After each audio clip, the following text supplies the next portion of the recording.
The Marina in Galveston was never beautiful. Not in the way the upper class defines beauty. It reeked of salt water, diesel gas. The waves of the Gulf of Mexico often broke and eroded the docks. Everywhere I stepped with my bare feet, I felt the stab of rusted nails and broken shells. Burrweed clung onto my socks, leaving red pinpricks on my youthful skin. See, I would have to pluck them out after every day I spent outside with growing annoyance. It was almost as if the land wanted to repel people.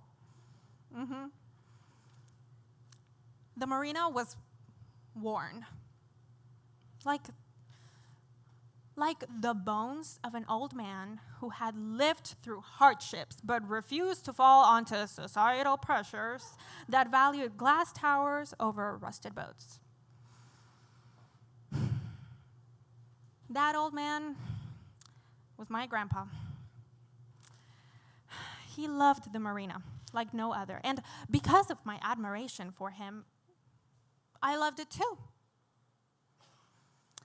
Even with his presence being incomplete, it would never be absent. If the marina remained, so did he. This was my grandpa's sanctuary. He chose the marina lifestyle over Houston's bright skyline. See, he would often brag about the tales of his youth, and one of those being how he had the most prestigious role at one of downtown Houston's fanciest banks. His freedom and pride meant more to him than his salary. He was my inspiration. You give him Goodwill shirts, give him oil-stained jeans, give him gruesome boat work in Texas' scorching hot sun. You give him something real. That's what gave him life. When I visited the marina with my grandpa, I stayed on the boat that he had built, piece by piece.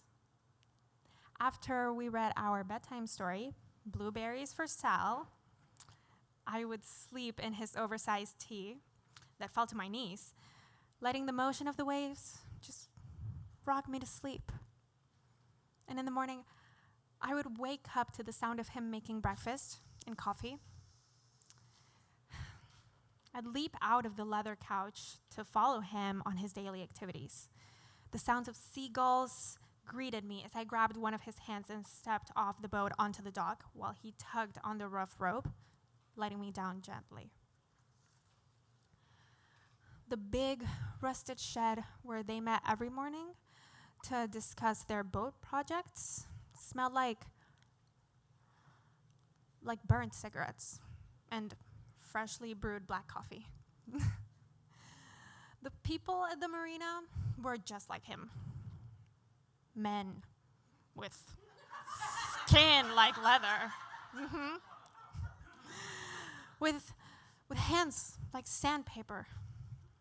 Always holding a cold beer. They were merely getting by, but they seemed fulfilled.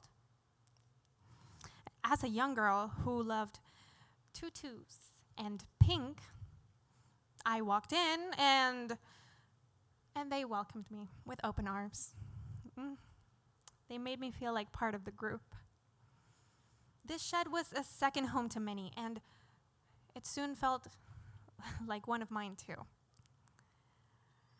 As the days with him went on, even at such a young age, I felt his impact that even he was too humble to even acknowledge. I saw as I followed him on his daily boat tasks with admirable eyes. He made friends everywhere, and he only ever attracted the best in others. I felt proud to be his granddaughter. And he also flaunted that I was his favorite granddaughter too. Just like how he would ask for like my report cards to boast my small achievements to his friends in the Marina. He'd go on and he'd tell them that I'm his favorite granddaughter, knowing that I'm the only one. But regardless, I was honored to be his favorite granddaughter, whom he loved immensely. On the Marina, there was this small hidden beach that not many knew about. I will never forget this one sunny day. My grandpa and I went on an adventure after he bought me a new scooter from Goodwill. My stomach bubbled with excitement as I rode down the hot pavement, and my grandpa was content with his cold beer and smoky cigarette. He watched me with a smile, happy to see how joyful I was. This is when we found the small beach. I collected seashells that were like gold to me, even though there was trash washed up all over shore. I found it beautiful. I saw beauty in everything, just as I saw beauty in him.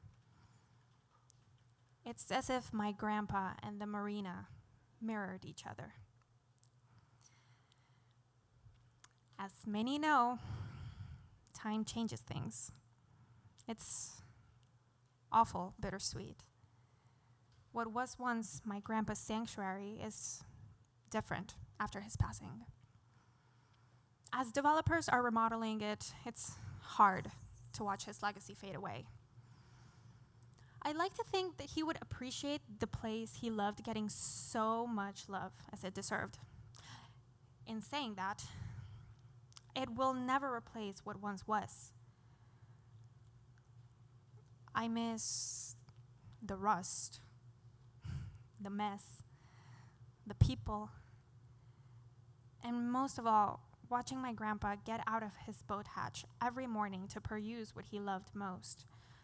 Not what the world told him to do. I keep him here, the Marina. He is in the water, in the scent of the salty air. He is in the rich aroma of my morning coffee. He is in the smile that I get as I drive over the Galveston Causeway.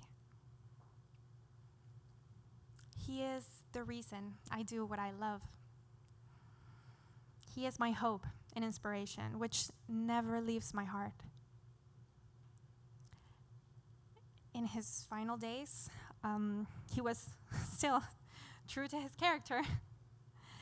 The last thing he said to me was that I was his favorite granddaughter and that he loved me so much. His impact he left on his favorite granddaughter is immortal. Now, it's safe to say that he was my favorite grandpa too. I hope to one day find my Marina, and I am forever grateful that he showed me his. Thank you.